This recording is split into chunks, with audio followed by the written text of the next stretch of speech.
طيب بسم الله الرحمن الرحيم إن الحمد لله نحمده تعالى ونستعينه ونستغفره ونعوذ بالله من شرور أنفسنا ومن سيئات أعمالنا من يهده الله فلا مضل له ومن يضلل فلا هادي له وأشهد أن لا إله إلا الله وحده لا شريك له وأشهد أن محمدا عبده ورسوله وبعد أيها الإخوة والأخوات السلام عليكم ورحمة الله وبركاته. Dans la continuité de nos petits rappels qui sont rattachés donc au livre de l'imam Bukhari rahimahullah, Sharh Adab al-Mufrad, donc on reprend comme ça un petit peu quelques petites notions par rapport à des grands chapitres que l'imam al-Bukhari rahimahullah a trouvé essentiel de nous rappeler. Et après avoir parlé des parents, et je crois que vous avez remarqué que l'imam rahimahullah est passé à ce qu'on appelle différentes sortes de personnes qui gravitent autour de nous. Et beaucoup d'entre nous aujourd'hui oublient que si, subhanallah, dans notre religion, l'animal a des droits et on a des devoirs envers lui, des obligations et autres, que penser, masha'Allah, de l'être humain qui gravite autour de nous, qu'il soit yashabab musulman ou non musulman. Ces derniers temps, beaucoup de personnes des fois pensent que, entre guillemets, ce qu'on appellerait le fait de parler des musulmans et des non-musulmans, c'est comme s'il faudrait embellir le discours ou bien avoir, entre guillemets, un genre de double discours ou ceci ou cela. Abadan. Ce sont des règles et des préceptes qui existent depuis le temps du prophète Mohammed sallallahu alayhi wa sallam, bien avant aussi avec les autres prophètes, mais, alayhi wa sallam, lakin pour nous, aujourd'hui, en parlant de Mohammed sallallahu alayhi wa sallam, il nous a rappelé beaucoup, wallahi, de principes qui régissent notre comportement et nos actions vis-à-vis du musulman et du non-musulman. Et aujourd'hui, on voit une catégorie bien spécifique que des fois certains d'entre nous négligent ou bien pensons qu'on n'a peut-être pas des devoirs ou quoi que ce soit vis-à-vis d'eux, c'est-à-dire les voisins. Les voisins. Allah ya shabab, on oublie que dans les voisins, on a trois catégories. On a trois sortes de voisins. On a le voisin qui peut être de la famille et qui peut être musulman, donc il a trois droits, le voisinage, la famille et l'islam. Gardez bien ça en tête, et on doit l'enseigner à nos enfants. Wallah, il a trois droits, parce qu'il est de ta famille, déjà d'office parce qu'il est le voisin, parce qu'il est de ta famille et parce qu'il est musulman. Deuxième catégorie, il est voisin, mais il n'est pas de ta famille. Donc, musulman, voisinage, deux droits, musulman et voisinage. Et puis le voisin qui n'est pas musulman. Quoi qu'il arrive, il a un droit, il est ton voisin. Et religieusement, wallah, il a des obligations vis-à-vis de lui. Subhanallah, nous aujourd'hui, pourquoi est-ce que ce sujet, il est intéressant de le rappeler de temps à autre? C'est parce qu'on entend des fois certaines remarques de personnes qui des fois, lorsqu'il y a comme ça du grabuge qui doit se faire, lorsqu'il y a une petite fête, une soirée ou autre, et que vous allez dire par exemple, faites attention, il y a le voisin, des fois on va te dire non, c'est un Nasrani, c'est un non-musulman. Chez nous par exemple en dialecte, souvent côté Chamal, côté du sud du Maroc, c'est-à-dire du nord du Maroc, on dit souvent Nasrani, comme pour, entre guillemets, englober tout ce qui est non-musulman, c'est-à-dire chrétien par exemple. Tu dis non, c'est un Nasrani. Comme pour dire, non, il n'y a pas à regarder, si tu veux l'embêter, embête-le. Si jamais il doit crever dans le bruit, qu'il crève, il n'y a pas de problème. Pourquoi? Où est le problème? Et si jamais tu lui dis, mais en islam, non, et puis il va te sortir alors toute la géopolitique. À ce qui se passe dans le reste du monde, est-ce que des fois des non-musulmans vont faire, ou ceci, et il va mélanger tous les sujets. Rien à voir. Rien à voir, wallahi. Le prophète sallallahu alayhi wa sallam, ya shabab, en son temps, il y avait aussi des personnes qui n'étaient pas entrées dans l'islam, mais qui étaient soit chrétiens, soit juifs, soit polythéistes. Et qui, subhanallah, parmi eux, il y avait ceux qui embêtaient et il y avait ceux qui n'embêtaient pas. Et même parmi ceux qui embêtaient, le prophète sallallahu alayhi wa sallam a laissé des règles. Et on va voir certains exemples. Donc on ne peut pas, comme ça, changer certaines règles parce que côté, entre guillemets, politique, on entend un tas de petites choses par-ci, par-là, ou ceci ou cela. Là, on a des règles bien strictes chez notre religion, et c'est ce qui fait, subhanallah, la beauté de cette religion, c'est que normalement, C'est dommage que c'est un peu l'inverse de ce qu'on voit à l'extérieur, mais normalement, il n'y a pas d'anarchie dans notre religion. C'est pas l'être humain qui vient et qui décide quand est-ce qu'il peut, entre guillemets, être bon vis-à-vis d'un tel ou bien être mauvais vis-à-vis de lui. On a un tas de hiérarchies chez nous, on a des grades, on a des personnes, subhanallah, qui sont aptes et amenées à parler, comme on en a d'autres qui sont aptes et amenées à peut-être seulement donner des conseils et ainsi de suite, à interdire ou autre, d'après certaines législations qu'on a entre les mains. Et alors on arrive aux juges musulmans et ainsi de suite. Si on n'a pas de juges musulmans et qu'on est dans un pays non musulman, on le rappelle tout le temps, on est censé, ça manque dans notre éducation, se rattacher à nos imams.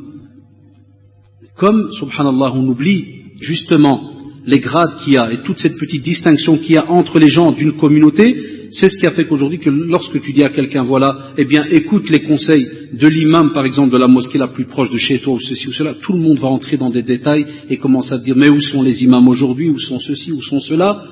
Et c'est ce qui a fait qu'on a perdu aujourd'hui toute forme de respect, et on a même perdu, entre guillemets, tout système qui pourrait faire en sorte que l'on reçoive des fois des conseils de certaines personnes. Hatta même, wallahi ya shabab, s'il fallait des fois prendre un petit peu de temps dans le domaine de la réflexion et de se dire, si on revient rien que vers ce qu'on appelle notre petit village, à chaque fois notre quartier par exemple, et que l'on voit ou l'on choisisse ce qu'on appellerait par exemple l'imam le plus connu, distingué, même s'il a un petit peu de science, rien que remettre ce respect vis-à-vis de la personne, vous comprendrez aisément pourquoi le prophète sallallahu alayhi wa sallam a mis justement toutes ces hiérarchies-là et a laissé des conseils. C'est ça qu'il faut comprendre aujourd'hui, c'est de se dire, il a laissé un tas de conseils, mais justement, est-ce que, si jamais on n'est pas capable de les mettre en pratique, qui va nous conseiller? Et aujourd'hui, on peut se poser la question, chez qui on va aller? On a un litige avec le voisin, on a un problème avec le voisin, chez qui on va? Est-ce qu'on va vers le pneu de sa voiture et on l'éclate?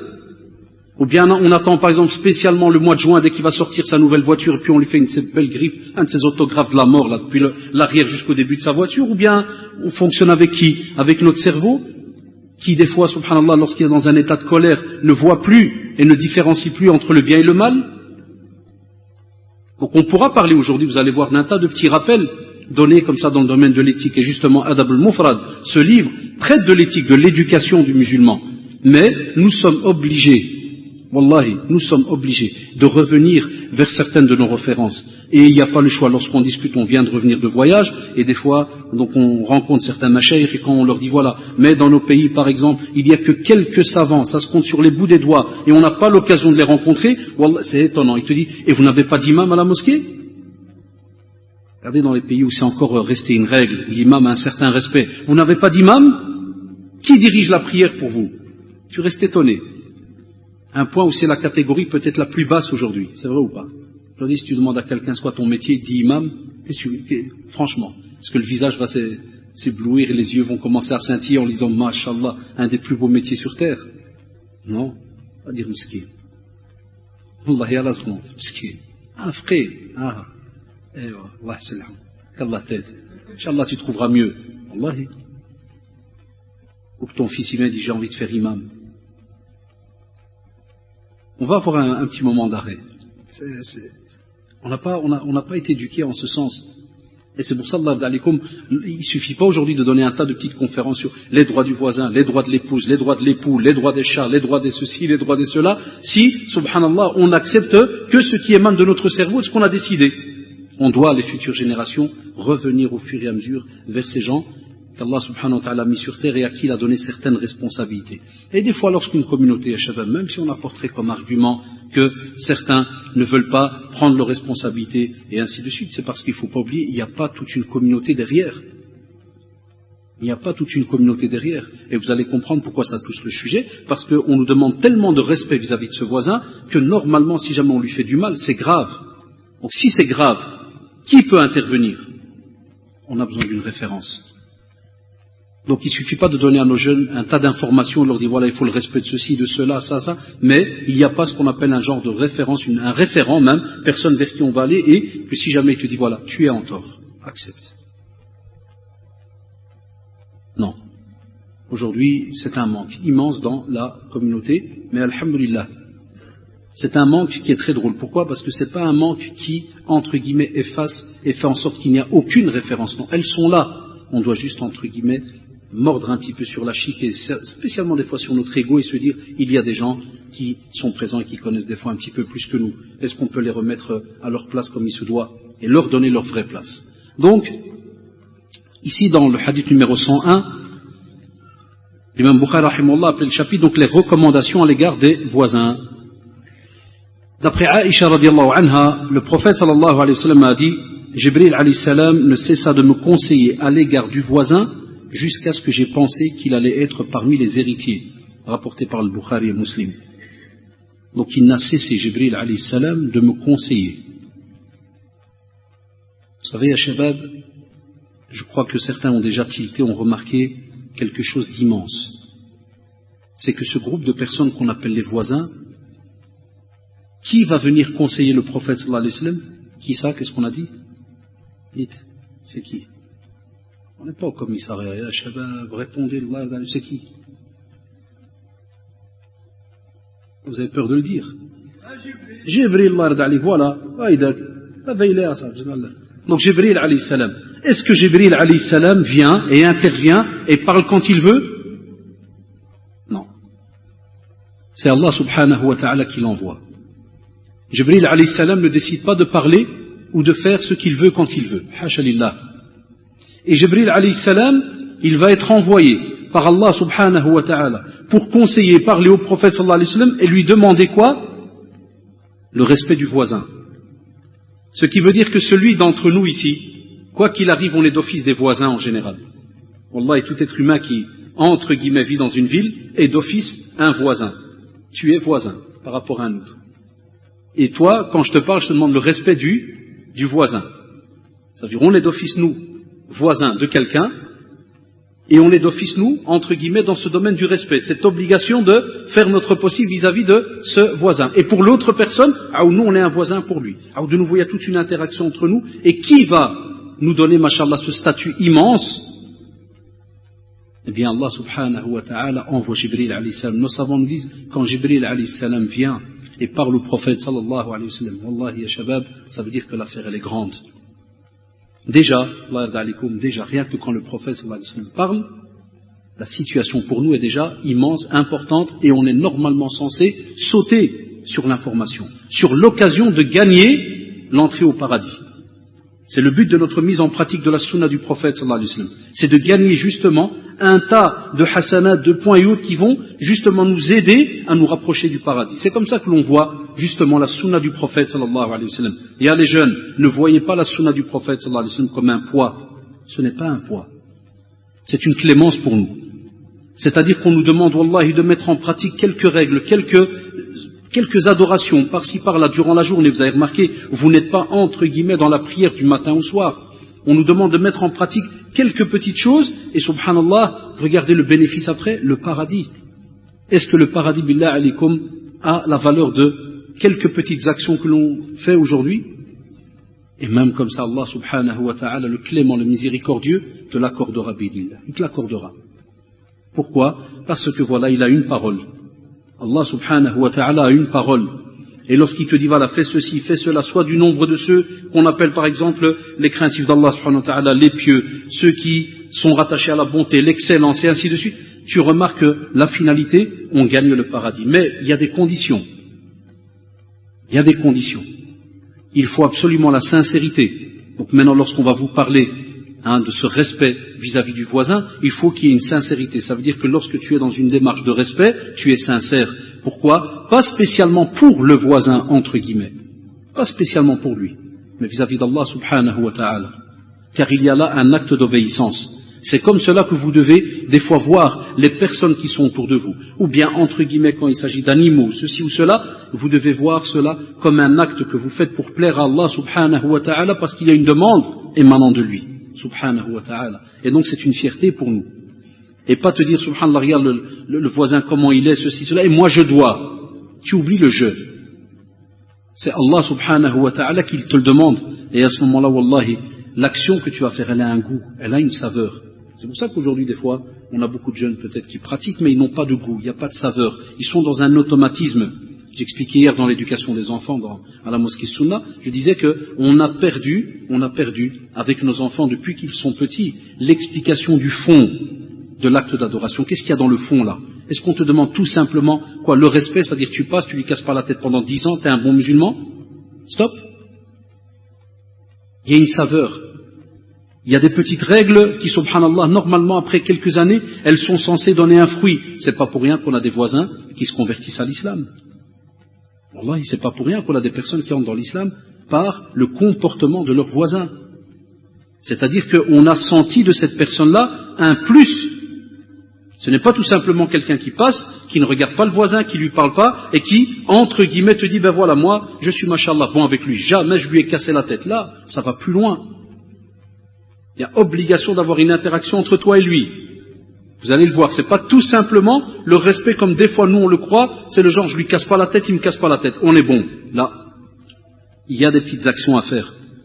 Et si on revient à ce hadith, et qu'on vous dit que c'est Jibril alayhi salam qui vient et qui le rappelle et qui continue, subhanallah, conseiller le prophète sallallahu alayhi wa sallam, on vous dit Allahu Akbar. C'est que ce voisin, c'est une personne entre guillemets dangereuse pour nous. Dangereuse, pas vis-à-vis de notre entre guillemets sécurité journalière, mais dangereuse pour nous le jour du jugement dernier. Déjà qu'on n'arrivera pas peut-être à s'en tirer rien qu'avec nos actions. Qu'est-ce qu'on fait de bien et de mauvais sur terre? Durant ne fût-ce qu'une heure. Enfin, que penser si le jour du jugement dernier, dans la file, on va retrouver nos parents? On nous a demandé le respect des parents. Maintenant, on nous demande le respect des voisins. Il y a même certains qui ont même oublié, par exemple, des fois, le respect vis-à-vis de leurs enseignants, de leurs professeurs, de leurs cheikhs, de leur imam. Donc, subhanallah, on va t'amener un tas de catégories de personnes où on va te dire que le jour du jugement dernier, fais attention, tu vas le retrouver derrière toi. Alors, le musulman intelligent, normalement, vous savez ce qu'il fait alors à ce moment-là? Il voit un petit peu ces catégories de personnes et il se dit, ça, c'est un domaine auquel je vais faire attention. Ça, c'est une personne qui, normalement, le jour du jugement dernier, au lieu que je vais le retrouver derrière moi dans la file pour qu'il me prenne certaines hasanat, au contraire, je vais m'arranger à ce qu'il soit derrière moi, dans la file, pour plutôt être témoin pour moi. Et aujourd'hui, le problème qu'on a, c'est que le jour du jugement dernier, il se peut qu'on va retrouver tellement de personnes derrière nous dans la file, wallah, pour nous gratter ce qu'on a comme hasanat, et le peu de hasanat qu'on a. Puisque je dis souvent à notre jeunesse, lorsqu'on discute avec eux, des fois, comme on est dans l'enseignement, on discute souvent avec eux sur leurs pratiques journalières. C'est très radin. C'est très paresseux. Il y en a même qui disent, oh, alhamdoulilah, monsieur, on prie. Oh, c'est déjà bien. Là, ça, c'est la moindre des choses. Ça, c'est rien que le code PIN, comme on dit. Hein. Ça, c'est à peine pour ouvrir. Arrête, faut rentrer dans les options. T'as encore rien fait. Wallah, t'as encore rien fait. Ça, c'est ton obligation entre toi et Allah subhanahu wa ta'ala. Ça, c'est indiscutable. Et puis tu dois serrer la ceinture vis-à-vis d'un tas de sujets. Et là, le rôle des parents intervient. C'est là qu'on doit expliquer alors à ce moment-là à ses parents que si jamais un exemple, le voisin il passe et que peut-être il va te regarder de travers dans les escaliers et que ton fils va dire, le voisin il m'a regardé de travers, ne va pas lui dire c'est normal, c'est un raciste. Demain si tu le vois monter, prends de la place dans l'escalier. Assar baba, fais-le descendre. Les élèves qui me le disent, wallahi. Quand, cette semaine, c'était justement le cours sur les voisins, le droit des voisins, et des élèves disent, wallah, des fois, ils restent la bouche ouverte, ils disent, monsieur, il y a tout ça, parle sérieux, monsieur, et na'am. Ils me disent pas, c'est pas la réalité, des fois, hein. Et là, tu vois les théories qui tournent dans nos familles. Où est passé Jibril, alayhi salam? Normalement, si ton enfant, si toi-même, en tant qu'adulte, tu as un dilemme avec le voisin, wallah, si on vivait, voilà, regardez ce rapport qu'on est censé avoir avec la sunna du prophète, si on vivait avec les traditions, on devrait voir à la seconde Jibril alayhi salam et se dire Allahu Akbar, le sujet est trop grand, je dois faire attention. Et ce sont, subhanallah, des catégories de personnes qu'Allah subhanahu wa ta'ala nous a envoyées en vérité, soit comme un bienfait immense, soit des fois comme un ibtila, comme un examen. C'est comme ça que vous devez voir vos voisins. Soit c'est un bienfait, et mashallah vous vivez bien avec eux, et il y a de l'interaction et autres, tranquille, positif, on le verra après, ou bien, subhanallah, c'est un ibtila, un examen. Ça peut être quelqu'un de raciste, ou de... Moi, là où j'ai habité avant de déménager, j'avais un petit vieux, donc maintenant il est décédé, mais j'avais un vieux couple, et subhanallah, première semaine, jamais, ni salut, ni quoi que ce soit. Salut pas. Quand tu dis bonjour, il n'y a rien. Des fois tu testes pour voir un petit peu les nouveaux voisins. Ils ne saluent pas. Voisin de palier, hein, sur le même étage. La roue, elle tourne. Un jour, il est tombé du lit, 3 heures du matin. Très vieux. Sa femme, elle vient toquer. Excusez-moi, voisin, est-ce que vous pouvez m'aider à porter mon mari? Je réveille mon épouse, on va, un vieux, on le porte, on le met dans le lit, on le couvre, puis il me regarde, il me fait, toi, t'es un bon bougnoul. Wallah, comme ça. Wallah al-adima. Vous savez, bougnoul, chez nous, c'est péjoratif, vous dites ça le marocain, ou bizarre, ou tu vois le. Il m'a dit, toi, t'es un bon bougnoul, toi. Il m'a dit, j'aurais pas pensé. Je te remercie, hein. Tu vois. Si, puis il est plié en trois. C'est-à-dire, il doit hamdallah qu'il est monté sur le lit. Et qu'est-ce qu'il dit d'un bon bougnoul? Ouais, imaginez-vous certains de nos régions, un petit peu, qui ont le sang chaud. Allah, je peux vous jurer que certains, ils auraient dit un bon bougnoul. Hajja, prends-lui les jambes, ils le remettent par terre, ou adore à bougnoul. Bougnoul. Je vais te montrer c'est qui le bougnoul. Non, tu vois. C'est un étage où il y a 5 voisins. C'est les blocs à Berkem. Deuxième voisin, tout ça dans la même semaine, parce que tu es nouveau. Sauf l'importance de l'wasiyya du prophète sallallahu alayhi wa sallam. Et je vous raconte pas ça maintenant pour qu'on dise, oh, mashallah, même monsieur Haddash, qu'il est gentil avec ses petits voisins. Non, on est tous censés le faire. Quand tu arrives nouveau, par exemple, dans un quartier, c'est comme ça. Et vous allez voir dans les autres textes qui sont les voisins. Combien de maisons, gauche, droite, derrière, en haut, en bas. Vous allez voir. Et subhanallah, le deuxième voisin, il est collé donc à mon appartement. L'autre, il est en face. L'autre, il est collé. Et je sonne pour lui faire comprendre que je suis nouveau. Et j'entends sa femme me faire, tu as un barbu. Ah, ça, ben, c'est normal. Je sais que j'ai pas une tête qui passe comme ça aussi facilement. Il y a un barbu. Et j'entends les chaînes qui se mettent sur la porte. Ah oui. Puis il l'entrouvre, il dit, oui, qu'est-ce qu'il y a? Si je suis votre nouveau voisin. Et alors? Ah voilà, et alors? Ah, de nouveau un petit chaud chez nous, qu'est-ce qu'il va faire? Ah, le crève va se dégager, hop, s'il part, là, ce qu'il va lui... Ou bien il va peut-être lui dire un mot de travers, ou bien il va dire, ah, c'est comme ça que tu me réponds plus jamais, puis il met un X et il parle à toute sa famille. Premier qu'il est, non, abadan. Tu dois le prendre à la première seconde comme il est. Jibril alayhi salam, il lui a pas dit au prophète sallallahu alayhi wa sallam, fais attention, je te conseille par rapport aux voisins musulmans. L'autre, occupe-toi de lui. Abadan, wallah, il n'y a pas. Il n'y a pas. Et subhanallah, très dur avec le voisin de droite. Très dur, pendant des mois. Mais chaque fois que je passais, je fais, voisin, si t'as besoin d'aide, tu le dis, hein. Ah, c'est un vieux, un pensionné d'Electrabel. Il fait, non, il n'y a pas besoin. Pas besoin, hein. Quoi, j'ai dit quelque chose? Je dis, non, je vous dis au cas où. Ah, drrren, vas-y, 32, indirect. Aoud wallahi, la même chose. Spécialement les âgés. Un jour, l'homme sait qu'ils ont besoin. Aoud, il est tombé fort malade. Sa femme vers 2-3 heures du matin. Là, je tombe sur des 3 heures du matin. 2-3 heures du matin, Aoud, elle vient. Est-ce que vous pouvez, alors il t'explique financièrement, ça ne va pas, est-ce que vous pouvez nous aider à monter à l'hôpital français, là? Zed, monte.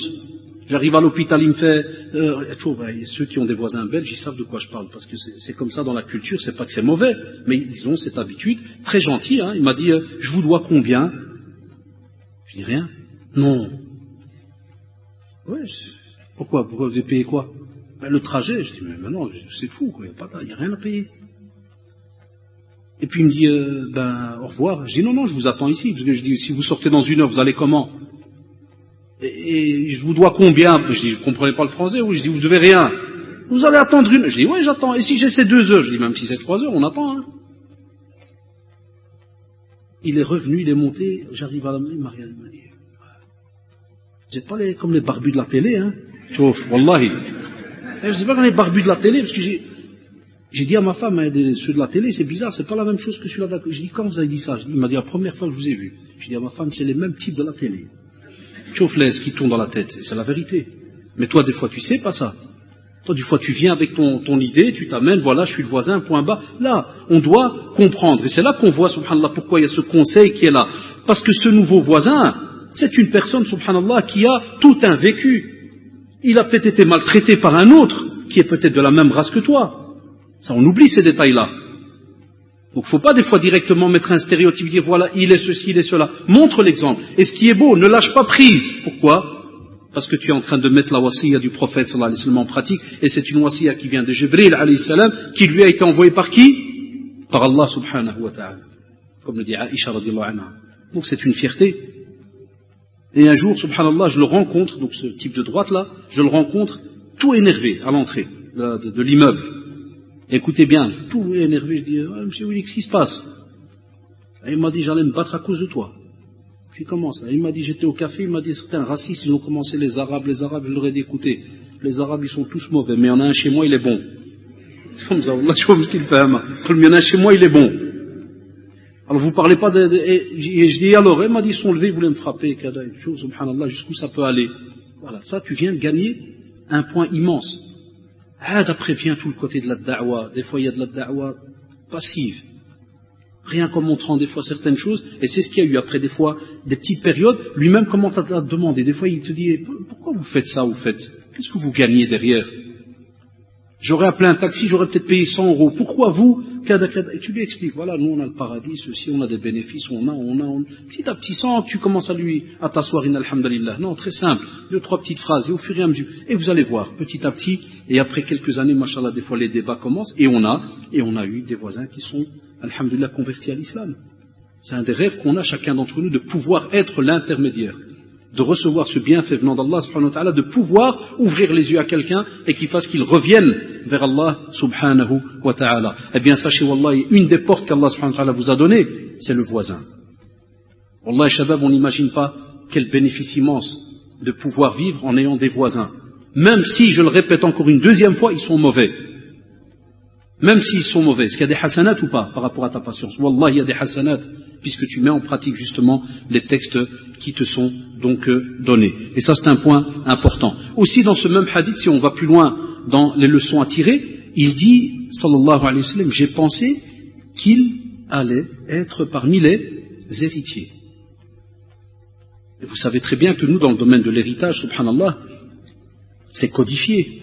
On ne donne pas n'importe quoi à n'importe qui. Même dans les dons, dépasse pas un tiers de tes avoirs. Donc tout est codifié, masha'Allah. Et même comme ça, le prophète sallallahu alayhi wa sallam, écoutez-moi bien, certains, et on a déjà discuté, subhanallah, avec certains de nos professeurs, certains comprennent mal cette tradition, ils pensent que le prophète sallallahu alayhi wa sallam, entre guillemets, pour lui c'était négatif. Entre guillemets, c'est comme si c'était pris comme pour dire, oh là, j'espère qu'il ne rentre pas dans l'héritage. Non, certains savants, ils te disent au contraire. C'est une manière positive de voir cela, de se dire alhamdulillah. C'est-à-dire que même si on va tellement parler de lui qu'il va rentrer dans l'héritage, alhamdulillah, c'est un bien. Donc imaginez, s'il fallait qu'il entre dans l'héritage. Aujourd'hui, rien que si jamais tu apprends que ton père il avait un gosse caché au bled, et j'en ai déjà eu ici au centre islamique dans les médiations des catastrophes, des familles qui ont été déchirées, alors que des fois, nous, avec sincérité, on lui dit, mais alhamdulillah, c'est ton frère. Ah, même mon frère, d'où il sort, d'où il vient, Wallah, le sang, il est associé à lui. Il y a le sang, il y a le lien du sang. C'est son frère en islam. C'est le fils de son père, sauf avec une autre femme, et dans le halal et tout ce que tu veux. Et il a le droit à l'héritage, c'est un droit qu'Allah subhanahu wa ta'ala lui donne. Et l'être humain, il veut pas. Quand il apprend qu'il doit partager ce qu'il a de cher, les biens. Regardez de nouveau quel bienfait Allah subhanahu wa ta'ala nous a donné, c'est que subhanallah, il n'a pas mis dans les règles de l'héritage que le partage doit se faire avec le voisin. Vous savez pourquoi? Une des raisons. Il ne te resterait plus rien. Si tu habites à Bruxelles, zéro. Même Hassan al-Basri, rahimahullah, il te dit 40 maisons à droite, à gauche, devant, derrière. 40. Il va te rester. Plus rien. Je vous rahmad Allah subhanahu wa ta'ala, comment il a fait les choses. Et alhamdulillah, le voisin, donc n'ayez crainte, il n'entre pas dans l'héritage. Ceux qui ont le million là, partagez à votre aise avec ceux que vous aimez, mais qui sont dans ce qu'on appelle les personnes qui ont le droit à l'héritage. Ça c'est encore un autre débat et un autre sujet qu'on pourra peut-être, Inch'Allah, voir dans le futur. Le chapitre suivant que l'imam Bukhari rahimahullah a traité, le droit du voisin. D'après le Miqdad ibn al-Aswad, radiyallahu anhu, le prophète sallallahu alayhi wa sallam interrogea ses compagnons au sujet de la fornication. Ils dirent, c'est illicite. Allah et son messager l'ont interdit. Le prophète sallallahu alayhi wa sallam a dit qu'un homme commette la fornication avec 10 femmes est moins grave qu'il la commette avec la femme de son voisin. Puis il les interrogea concernant le vol. Ils répondirent, c'est illicite. Allah et son messager l'ont interdit. Il dit, sallallahu alayhi wa sallam, qu'un homme commette 10 infractions chez des gens est moins grave qu'il vole dans la maison de son voisin. Shabab, cette tradition ici nous ouvre un autre chapitre, qui est dans le domaine aussi du respect, mais qui va plus loin, qui va dans l'intégrité, subhanallah, morale, physique de ton voisin, sa famille. C'est-à-dire que chez nous, en tant que musulmans, le voisin, on a un respect total même vis-à-vis de sa famille, c'est-à-dire les membres les plus proches à lui qui sont dans son appartement. Et un des membres les plus dangereux, c'est l'épouse du voisin. Allahu Akbar. Quand tu lis ces traditions-là, Wallah, quand je préparais le cours, mais alhamdoulilah, dans nos formations, la plupart d'entre vous qui ont des formations de théologie, on entend ces traditions-là. Mais quand tu les prépares à ton aise, t'es assis, tu te dis, subhanallah, spécialement avec le travail qu'on faisait ici de social médiation et compagnie, Wallahi, moi et Cheikh Mustafa Kastit et mes autres collègues, combien on n'a pas eu sur les 12-13 ans de service des cas, subhanallah, d'adultère entre voisins. Combien? Mais comme vous le savez, en général dans notre communauté, on a toujours ce qu'on appelle la loi du silence. C'est une drôle de loi qui dit que chez nous, tout va bien, on n'a rien, nous. Qui a dit qu'on a quelque chose? Tout va bien. Non, ce sont des règles qui sont transgressées. Wallah, ce sont des règles qui sont transgressées. C'est pour cela que le musulman, il doit faire attention, car le voisin, c'est quelqu'un qui, des fois, comme vous le savez, lorsqu'il vit avec toi dans la même maison, a certaines habitudes.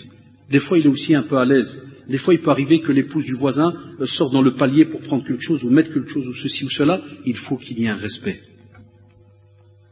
Wallah, on n'imagine pas, ya shabab, mais c'est très très important.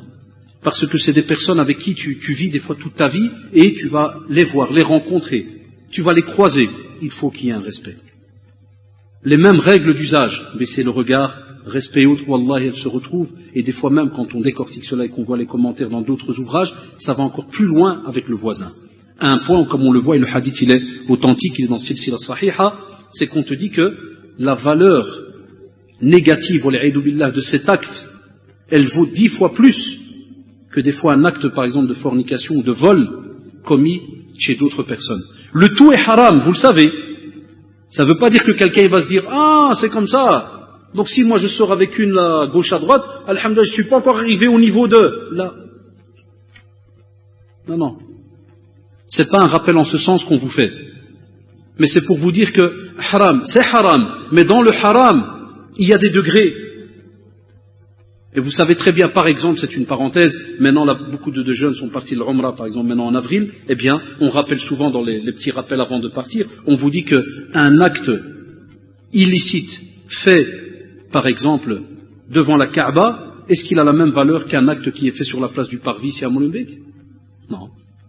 Un acte qui est fait ici sur la place en janvier, est-ce qu'il a la même valeur lorsqu'il est fait pendant Ramadan et devant la Kaaba? Non, les savants, alhamdoulilah, vous disent que des fois, il y a une différence par rapport à l'endroit où on se trouve et le temps dans lequel on est. Quelle période on est? Est-ce que c'est une période où on est en train de parler des mois sacrés, ceci, cela? Imaginez-vous. Donc même dans l'illicite, on a des degrés, ya shabab. Et c'est pour cela, Allah yarda alaykoum, lorsque vous avez comme ça les voisins, spécialement les jeunes, quand ils sont par exemple dans une maison où il y a aussi, par exemple, des voisines, des jeunes filles et autres, les filles, on leur fait le même conseil vis-à-vis des garçons et ainsi de suite. Eh bien, c'est pas tout simplement pour de nouveau avoir comme remarque, oh, vous les musulmans purés, dès qu'on parle de femmes ou donc vous devenez des schizos, bien vous avez des visions, ceci ou cela. Non, ce qui est beau dans cette religion, c'est qu'Allah subhanahu wa ta'ala qui nous a créés sait comment on est. Et c'est une religion qui est assez honnête vis-à-vis de l'humain. Cette religion, alhamdoulilah, nous montre les aspects de l'être humain et les facettes de l'être humain. Si jamais celui craint Allah subhanahu wa ta'ala, si celui-là craint Allah subhanahu wa ta'ala, on montre ses bonnes facettes. Mais on te montre aussi le mauvais côté des fois de l'être humain. S'il ne craint pas Allah subhanahu wa ta'ala, il est capable de tout. C'est pour cela qu'on n'est pas gêné de parler de certains sujets. On n'a pas ce qu'on appelle entre guillemets des sujets tabous. Comme souvent, des fois, on entend dire non, mais chouma, faut pas parler de ça, faut pas expliquer ça aux enfants. T'inquiète, la rue va leur expliquer cela. Ceux qui les entourent vont leur expliquer cela. L'école va leur expliquer. Tout le monde va leur expliquer. Vous inquiétez pas. On a tellement cloisonné certains sujets qu'on a pensé que ça va pas tourner dans la tête de l'enfant. Wallah, c'est incroyable. Ce matin, avec des collègues dans une formation de psychopédagogie, wallah, le professeur est en train d'expliquer un peu les différents stades par lesquels l'enfant il passe de 0 à 3, de 3 à 6, de 6 à 11, 10, 11 ans, et puis de 11 jusqu'à 15, 16, et puis après l'âge adulte. C'est une machine de guerre. Wallah ya shabab, quand tu écoutes le cours, tu dis Allahu Akbar. Et c'est là que tu comprends pourquoi on a des textes, il faut apprendre à partir de 7 ans la prière, pendant 3 ans, ceci, cela. Wallah, et des pédagogues d'aujourd'hui, des psychos, des spécialistes de l'être humain, qui ont eu besoin de centaines et de centaines d'heures, et des fois de semaines, d'études par rapport à l'être humain et comment est-ce qu'il fonctionne. Et tu vois le professeur Asmi a plus de 1400 ans, qui te donne certaines règles, tu lui fais attention. Donc c'est pour cela, Allah d'alikum, on doit spécialement, même lorsque l'enfant est encore petit, lui apprendre ce respect pendant qu'il grandit au fur et à mesure, parce qu'il va arriver à un certain âge et on sait très bien que chaque enfant est différent. Il y en a qui ouvrent les yeux avant les autres, et il y en a qui remarquent des choses avant, et ainsi de suite. Il y a des fois des petits, on le voit, que ce soit dans nos enfants, nos familles, nos amis, nos élèves et autres, tu as des fois un enfant qui va voir quelque chose, il va rien dire, et toi tu crois qu'il connaît rien, mais la machine elle s'est mise en marche. Et t'en as un autre qui, subhanallah, pendant qu'il grandit, il va te sortir des phrases bien, il dit, ah tiens, pourquoi il est moche? Pourquoi il est beau? Il remarque déjà. Même ça, il y a des règles chez les savants, subhanallah. Un simple exemple, vous savez très bien que, par exemple, une femme qui a le droit, dans le futur, de se marier avec, par exemple, ce garçon-là, une fois qu'il est adulte, on sait très bien que quand l'enfant est encore petit, elle peut rester sans voile. C'est vrai ou pas? Taïeb. Mais subhanallah, dans certaines règles de jurisprudence, on te dit que si jamais l'enfant commence à faire le tamiz, il commence à faire des différences, et il remarque ce qui est beau, ceci, cela, il est éveillé, qu'est-ce qu'on te demande de faire? De te couvrir par rapport à cet enfant. Alors c'est étonnant. J'oublierai jamais, wallah, il y a une quinzaine d'années quand nous, qui sommes nés ici, si pas plus, en tout cas je me trompe, wallah, je me trompe, quand je dis 15 ans, parce que c'est vrai que je remarque pas qu'on vieillit très vite, nous, mais tu remontes plus d'une vingtaine d'années qu'on est encore à l'école, quand des fois on expliquait à certains de nos amis ou certains professeurs à l'école, oui voilà le voile chez nous parce que ceci, cela, ou bien s'habiller parce que ceci, cela, wallah, on rigolait de nous, on nous traitait de bande d'excités. J'oublierai jamais un prof qui était un petit peu dur avec nous en ce temps-là, il nous disait, mais vous avez un problème vis-à-vis de la femme, les musulmans. C'est vrai qu'on était gamins, on ne comprenait pas encore toutes les subtilités, on était encore jeunes. Mais wallah, au fur et à mesure des années, au fur et à mesure de ce qu'on entend à gauche à droite, tu te dis Allahu Akbar, cette religion elle est vraiment structurée.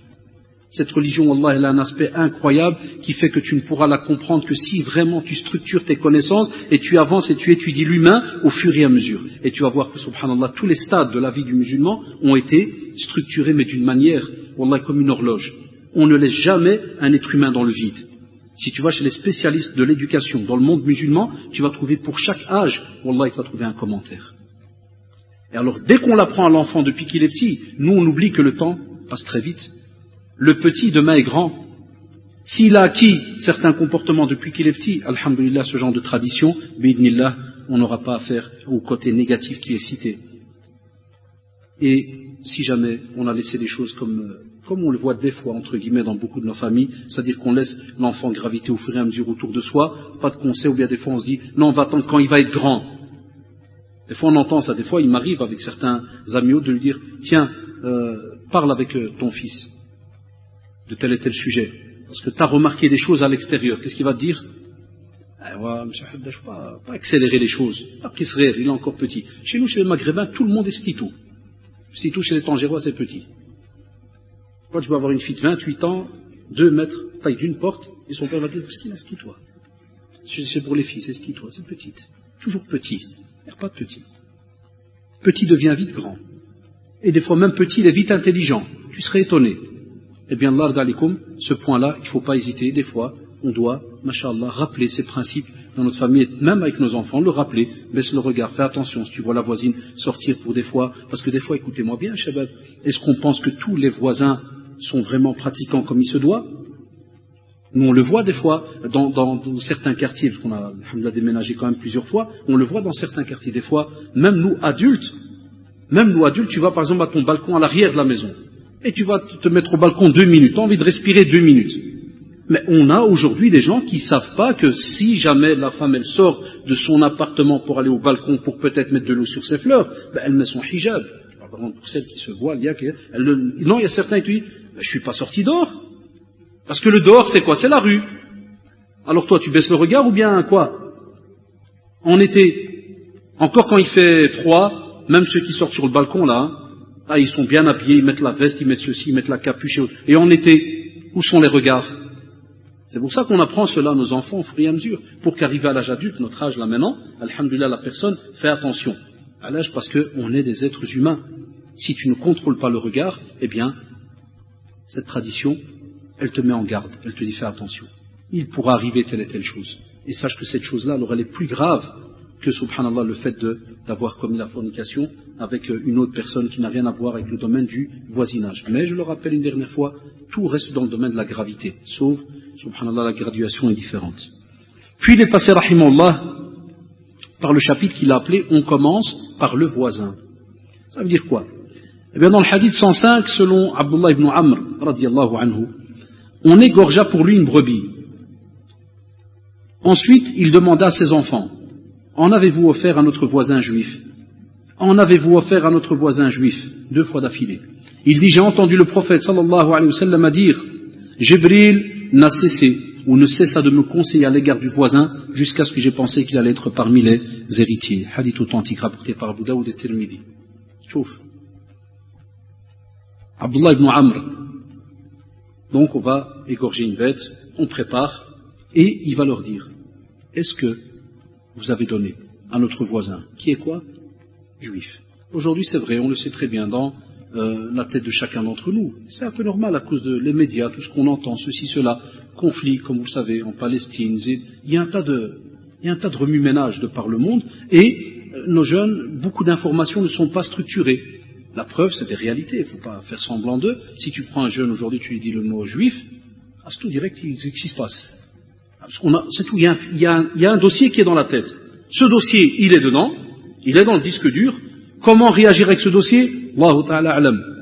Il va te dire, tu vas le dire le juif quoi? Je peux être ça, en dedans. Ou bien, puis regarde ton visage. Ou bien non, on ne peut pas. Bon, on a alhamdulillah, wallah, notre vingtaine d'années dans le domaine de la da'wah nous a appris, subhanallah, à vivre avec l'être humain. Et c'est pour ça que, vous savez, 20 ans, 25 ans, cette année c'est la 25e année, c'est long. C'est long. Donc tu as vécu avec l'être humain, mais d'une manière très très proche. Et subhanallah, comme ça, des fois il y a des personnes, dès que tu lui donnes un mot, et à la seconde il freine, puis il te regarde. Comme pour dire, je dois dire quoi? Il dit, il faut respecter. J'ai déjà fait ça, j'ai testé avec des élèves. Il te fait, tu parles sérieux, monsieur? Direct. Wallah. Le juif là, celui-là qui est de là-bas, là, de. C'est vrai? Non. Voilà. Puis tu vas lui montrer un hadith du prophète sallam, et j'ai déjà fait ça au cours, et puis comme ça je prends le livre, regarde, puis il me fait. Ce qu'il a écrit, monsieur? Il est encore dans le monde de la blague. Je dis non. Pas sérieux. Et une fois, Allah, tout sincère. Tout sincère. Il m'a dit, ouais, non, attends, monsieur, je vois. Toi, vous êtes tous des khawaf, monsieur, vous êtes des peureux, je vous connais. Lui, ça, c'était au temps du prophète, là. Chacun va te sortir une théorie. Allah. Alors qu'on sait très bien jusqu'à aujourd'hui que dans nos règles religieuses, toute personne qui te fait aucun mal au moment où tu es en train de vivre dans une situation bien précise, à un endroit bien précis, tu ne parles pas de conflit ni quoi que ce soit. Tu commences d'abord par les règles qui te sont instaurées et qui sont précisées. Elles sont là. Après, subhanallah, vient tout ce qui est le monde des problèmes, des polémiques, des ceci, légitime défense, si jamais t'es attaqué, si jamais ceci, cela. Non, ça existe. C'est pas pour rien qu'il y a des ministères de la défense partout de par le monde. C'est pas un double discours ni quoi que ce soit, c'est une réalité. Mais aussi nous en tant que musulmans, au moment où tu vis dans un endroit où, alhamdoulilah, tu n'es pas dans un dilemme grave, où tu te retrouves dans une situation d'attaque ou ceci ou cela, les règles de l'islam, wallah, ya shabab, elles restent jusqu'à la fin des temps. Et comme on le voit avec Abdullah ibn Amr, il va demander 2 fois d'affilée, est-ce que vous avez donné aux voisins juifs? Un peu. Et on va le voir même dans la relation du prophète sallallahu alayhi wa sallam avec ses autres voisins juifs, où il va demander, des fois même après l'état de santé, il va même aller rendre visite. Il va même faire la da'wa à ce petit là qui est là, il va lui dire, reconnais que Allah subhanahu wa ta'ala est le seul et l'unique et que Muhammad sallallahu alayhi wa sallam est le messager d'Allah. Et il va regarder son père, il va lui dire, Ati' Abul Qasim, obéis à Muhammad sallallahu alayhi wa sallam. Et il se convertit à l'islam et meurt quelques instants plus tard. On ne mélange pas les choses, ya shabab. Comme des fois on l'entend aussi, ou bien on le remarque par rapport à ce qu'on appelle des fois les petits litiges qui peuvent arriver entre nous dans certains quartiers, puis directement, Allahu Akbar, on sort les races et autres. Ici, subhanallah, on parle de juifs, et des fois dans nos quartiers, dans certains quartiers maghrébins, où il y a une grosse population maghrébine, ou marocain et turc, et regardez des fois même le racisme qui peut s'installer, spécialement s'il y a une petite polémique ou un petit problème qui commence. Et directement les bandes se mettent en place. On a grandi à Moulin-Bec, je suis né là. Donc à ce moment-là, on a ce qu'on appelle les petits groupes Khalka, les Albanais contre les Turcs contre les Marocains contre je ne sais quoi, et même chez les Marocains, les Rifs contre Jbala, et et tabarakallah, les bastions, ils se mettent en marche. Alors que, subhanallah, ce sont des voisins, ce sont des gens qui vivent ensemble. Et le prophète, sallallahu alayhi wa sallam, il y a plus de 1400 ans, il te dit, fais attention par rapport aux voisins. Et, comme on le voit là, Abdullah, radiyallahu anhu, c'est un sunni, mashallah. Il suit la sunna du prophète, vous pensez qu'il va inventer une règle? Hachalillah, jamais. Encore Mustafa, 10 minutes, un quart d'heure, et je vous donne la parole. Parce qu'on a commencé un peu plus tard. Je suis à vous, Inch'Allah. Juste après moi, il y a le professeur Nabil Nasri, Inch'Allah. Aujourd'hui, on a partagé la rencontre en deux parties. Donc, il y aura une petite intervention, Inch'Allah aussi, très très importante. Donc, j'espère que vous patienterez, restez présents. Donc, il nous reste, Inch'Allah, un bon petit 10 minutes. Après cela, l'imam Bukhari, rahimahullah, est passé au chapitre suivant qu'on appelle « On offre à celui dont la porte est la plus proche ». Ah, ça c'est encore un autre dossier qu'on sous-estime. Et Aïcha radiallahu anha, elle dit, elle demanda au prophète sallallahu alayhi wa sallam, elle dit, j'ai deux voisins. À qui dois-je offrir un présent entre les deux? Et le prophète sallallahu alayhi wa sallam de répondre à celui qui est le plus proche de ta porte. Donc regardez, déjà, nos machères nous disent qu'il est important, qu'il est bien de demander, de poser des questions lorsqu'on a envie de faire un bien. Parce que quelqu'un aurait pu dire, ouais, mais elle veut faire un bien, pourquoi elle va le montrer, le dire et autres? Les savants apportent ça dans les commentaires du Sharh d'Adab al-Mufrad. Il te dit, tu as le droit, quand tu veux faire un bien, et tu veux savoir comment parfaire ce bien, et comment être, mashallah, à la hauteur, est-ce qu'il y a quelque chose qu'il y a moyen de faire en plus? Il te dit, tu dois absolument faire ton possible pour poser la question, pour arriver à l'excellence. Et donc, subhanallah, on voit qu'on te demande le voisin le plus proche. Voilà, aujourd'hui, bon, ça peut être un dilemme pour certains, mais en général, souvent avant, même dans la langue arabe, la littérature et autres, on parle souvent de la porte. Quel est celui qui a la porte la plus proche de chez toi? Ou bien des fois, lorsque c'est les villages, par rapport à la distance. Pourquoi je vous dis tout ça? Parce que regardez, subhanallah, le détail. Regardez quelle belle religion dans le domaine social. On va jusqu'à calculer le plus proche. Est-ce que vous saisissez, subhanallah, le détail? C'est pas qu'on l'a dit, ouais, donne et c'est tout, alhamdoulilah, celui que t'aimes bien ou celui. Non, on doit même être juste par rapport à la règle, puisque le prophète sallallahu alayhi wa sallam a émis une règle qui nous donne à celui qui est le plus proche. Et dans le chapitre suivant, et il suit, qu'est-ce qu'il dit alors, rahimahullah? Il te dit donc les voisins du plus proche au plus lointain. Et ça, c'est une petite divergence chez les savants. Tout à l'heure, je vous ai parlé de Hassan al-Basri, rahimahullah. Il fut interrogé concernant donc le voisin. Et il répond, 40 maisons devant soi, 40 derrière soi, 40 à sa droite et 40 à sa gauche. Divergent chez les savants, pourquoi? Ne soyez pas étonnés lorsque vous allez aller des fois lire certaines traditions, certains rappels, vous allez trouver des traditions faibles dans ce domaine-là. Mais Cheikh Al-Albani rahimahullah a renforcé certaines traditions qui avaient une certaine forme de faiblesse, et comme vous le savez, quand il y a plusieurs traditions qui reprennent le même sens, elles montent de degrés, elles se renforcent. Et à ce moment-là, subhanallah, donc ça devient pour nous quand même une règle donc à suivre, d'après nos possibilités. Eh bien là, vous avez saisi que, masha'Allah, le voisinage, wallah, il peut être très très difficile, il peut être très compliqué. Et spécialement, subhanallah, lorsqu'on a des textes qui nous parlent, par exemple, du voisin qui est des fois affamé et toi qui es rassasié. Alors lorsque tu prends ces textes-là, on est censé normalement se renseigner au sujet de notre voisinage. Wallah, Shabab, quand on apprend que c'est les voisins de droite, de gauche, devant, derrière, ça nous prouve que normalement, nous en tant que musulmans, mais on a perdu un peu tout cela. Sincèrement, on a perdu un peu tout cela. Normalement, un bon voisin, wallah, il a un petit programme. De temps en temps, quand il sort pour aller à la prière, je sais pas, par exemple, il va au troisième voisin, il sonne.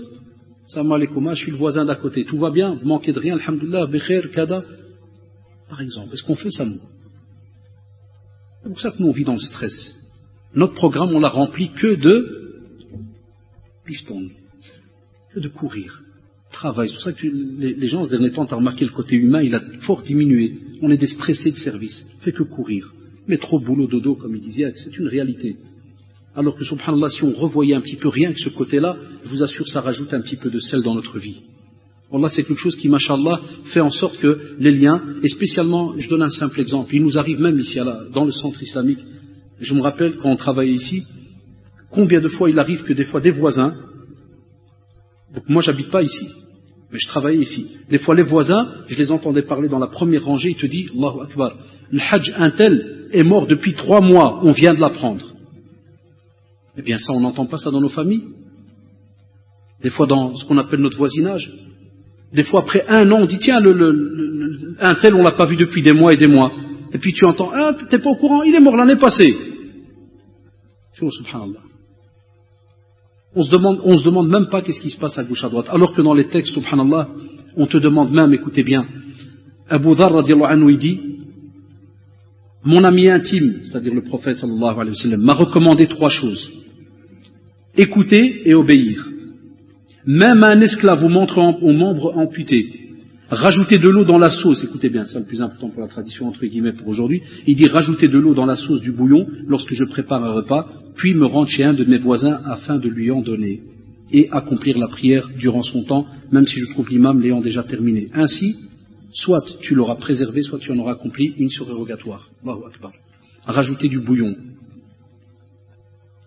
Aujourd'hui, beaucoup de jeunes, quand on en parle, et spécialement les jeunes couples, ils n'ont plus cette habitude-là. Nos parents, on l'a vu de nos propres yeux, ici en Belgique. Nos parents, chaque fois, wallah, et ça c'est une shahada lillah qu'on voyait de nos mères, rahimahullah, pour certaines, elle fait des cooks, elle fait quelque chose à la maison, des crêpes ou autre, toujours une assiette pour voisinage. Wallah el adim. Depuis qu'on est petit, on a vu ça. Il y a des sœurs qui vont pas aimer ce que je vais dire, mais c'est pour taquiner des fois. Des fois, tu as des personnes, j'ai déjà eu des couples qui se battent, parce que, écoutez-moi bien, la sœur, s'il vous plaît, elle prenait pas mal, hein, je sais, vous infligerez. La sœur, elle est née ici en Belgique, et son mari, par exemple, vient du bled. Et des fois, par exemple, la sœur, elle prépare, on va dire, un petit gâteau. Et elle est là avec son petit plan. 322 grammes de beurre, 314 grammes de sucre, 222 grammes de cada et 3 petites pommes. Alors tu as le type du bled, et j'ai déjà eu ça au bureau là, le gars il vient lui faire, rajoute 2 kilos, comme ça on frappe à droite, le four cada, je travaille pas pour le quartier, hein, et je suis pas le khaddama du quartier moi.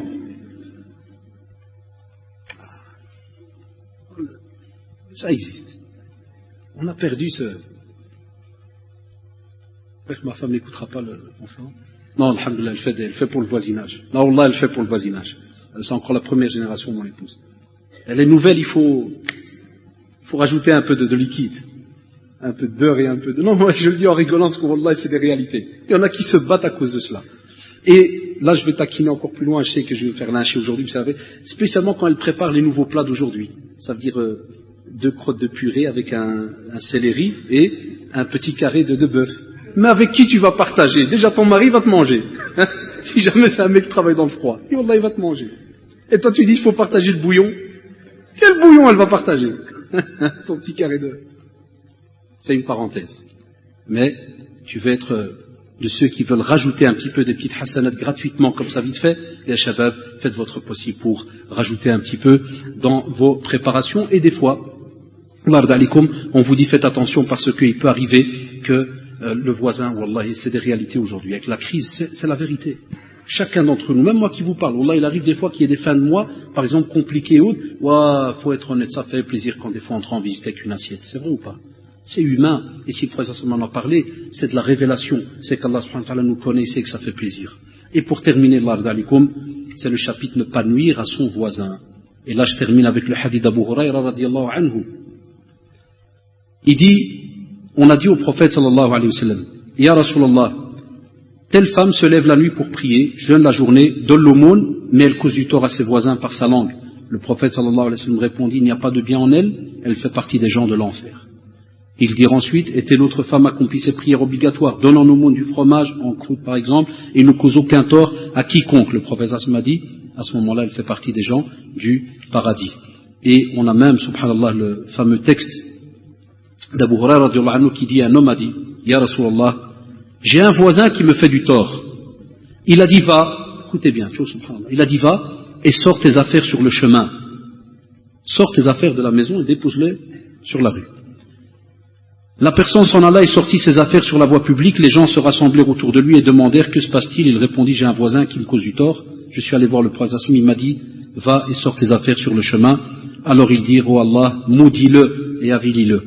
Ceci parvint au voisin, qui vint alors voir la personne, il lui a dit, retourne chez toi par Allah, plus jamais je te cause un tort. Donc, Shabab, lorsqu'on a cité la femme dans la première tradition, les savants le disent aujourd'hui, que si jamais un homme fait exactement la même chose, il entre aussi dans la tradition. Tu peux être aussi un homme qui, machallah, va prier à la mosquée tous les jours, ceci, cela, et lorsqu'il rentre le soir, il claque la porte, et Kada écrit dans les couloirs et appelle et fait, wallah, tu peux entrer dans la tradition aussi. Combien on a de personnes qui, en voulant faire du bien, causent du tort, spécialement ceux, par exemple, qui font Qiyam al-Layl. J'ai déjà vu dernièrement, peut-être vous l'avez vu sur Facebook, quelqu'un avait pris la photo d'un mot que le voisin, donc non musulman, avait écrit. Vous savez, chez les non-musulmans, ils disent que les voies du Seigneur sont impénétrables, et il lui a fait comprendre que même les murs, il y a le voisin qui prie toute la nuit. Bon, même les murs, le son il passe à travers les murs. Pense au voisin là qui est à côté. Je suis pas musulman, pourquoi je dois subir toutes tes prières toute la nuit? Et il y en a qui oublient. Il y en a qui se lèvent la nuit et commence le Baqara, il crie, il est joué, et il est dans le khushu', il pense qu'il n'y a que lui sur terre. Tu es dans un acte qui est bien, masha'Allah, mais au même moment tu nuis à ton voisin. Fais attention, on ne te demande pas de crier. Comme lorsque l'on voit cet exemple, et c'est vrai qu'aujourd'hui, il y a matière à réfléchir, lorsqu'on te demande à ce moment-là de prendre tes affaires, de les déposer dehors, on pourrait aujourd'hui mettre un grand papier. Mon voisin me fait du mal. Faites attention, parce que tu peux être attaqué pour diffamation. Parce qu'il faut rajouter des détails pour les traditions, spécialement quand on est en Europe. Pas que quelqu'un aujourd'hui sort et puis il rentre à la maison, il sort sa chambre à coucher, il sort son salon, il les met devant la porte, mon voisin me... Mais on pourrait alors revoir la chose. Comme par exemple, et ça manque dans nos quartiers, il y a beaucoup de non-musulmans qui le font, mais côté musulman on le fait très rarement, les comités de quartier. Ça, les musulmans spécialement, c'est étonnant dans les quartiers où il y a beaucoup de musulmans, comme on le voit aujourd'hui dans certaines communes, d'avoir des comités de quartier où, subhanallah, on étudie ce genre de petits dilemmes, sans pouvoir regarder. Le prophète, il ne l'a pas envoyé directement en jugement. Il n'a pas mis sur lui ou bien mis en pratique sur lui un jugement. Il lui a usé d'une certaine sagesse, sans l'insulter, ni le frapper, ni quoi que ce soit. Il a dit, prends tes affaires, dépose-les devant la porte. Parce que les gens, à ce moment-là, lorsqu'ils vont savoir que cette personne commet du mal, ils vont invoquer Allah subhanahu wa ta'ala contre lui. Regarde quelle sagesse. Eh bien, aujourd'hui, cela n'empêche qu'on pourrait utiliser certains autres moyens qu'on a dans le domaine de la loi et autres. Par exemple, commencer par d'abord discuter, médiation, comité de quartier, voir. Et après, il y a les syndicats des locataires. Et puis après seulement, comme vous le savez, il y a la justice. Et je termine là-dessus, c'est que si jamais, subhanallah, lorsqu'on demande justement ce respect vis-à-vis du voisin, et que le voisin fait tout à fait le contraire, et il nuit justement alors à votre corps ou à vos biens et autres, sachez qu'en islam, alhamdoulilah, les savants le disent, parce qu'il y a certains jeunes qui osent encore dire qu'il est haram d'aller par exemple au tribunal de première instance ici en Belgique. Je dis parce que c'est un hukm ou bien c'est un jugement qui n'émane pas du Coran et autres. Les savants ont bien précisé que quand on est dans un pays non musulman, lorsqu'on doit avoir un droit, c'est le tien. Et le seul moyen c'est de passer au tribunal parce que tu as essayé tous les autres moyens et ça ne passe pas, tu as tout à fait le droit d'aller donc vers un juge qui va donc lancer une médiation. D'accord, mon cher Shabab, avec ces quelques rappels, on aura, alhamdoulilah, essayé de voir un petit peu cette relation qu'on est censé avoir avec donc nos voisins. Exceptionnellement, aujourd'hui, il n'y aura pas de questions-réponses, puisqu'on a notre invité, Inch'Allah, qui, je le demande, qui se présente, qui se prépare, Sinabil, marhaban, je sais que l'attend cher Mustafa qui va arriver aussi. Donc, jazakumullah pour votre présence. Et on se redonne, Inch'Allah, rendez-vous, donc le prochain... si tout va bien, bi'idnillah, le prochain rendez-vous ici au centre, parce que la fois passée j'ai oublié de le donner, alors plein ont envoyé des demandes, mais aussi sinon, Inch'Allah, notre avant-dernier rendez-vous du mois de mai, c'est donc le 17 mai. Le 17 mai, Inch'Allah, donc à la même heure, comme vous savez, l'horaire d'été, c'est toujours après la prière donc de l'Asr, Inch'Allah. Et donc, je vous souhaite une bonne continuation, mise en pratique de ce qu'on a donc rapporté. Subhanakallahumma wa bihamdik, nashhadu an la ilaha illa anta astaghfiruka wa atubu ilayk. Subhana rabbika rabbil izzati amma yasifun, wa salamun ala al mursalin, walhamdulillahi rabbil alamin.